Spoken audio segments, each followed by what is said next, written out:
Радиацияға толы көл. Тонның 1 минуттық тарихы. 1965 жыл. Семей полигоны. Кеңес одағы бейбіт атом бағдарламасын іске қосады. Идея өзақ ессіз көрінеді.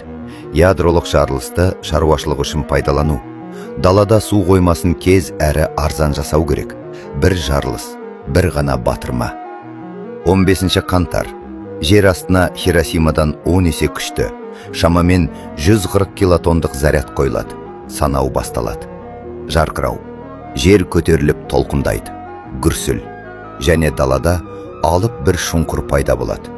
Диаметрі 400 метрге жуық, тереңдігі 20 қабатты үйдей.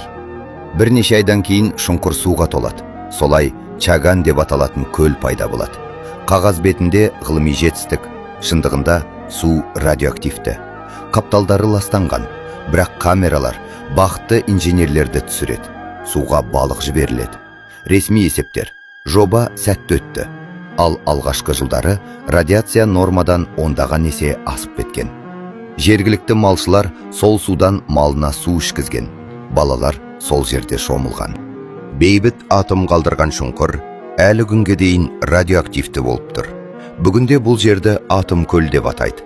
Сұлулығы ерекше, тыныш. Тіпті бөтен әлемдегідей.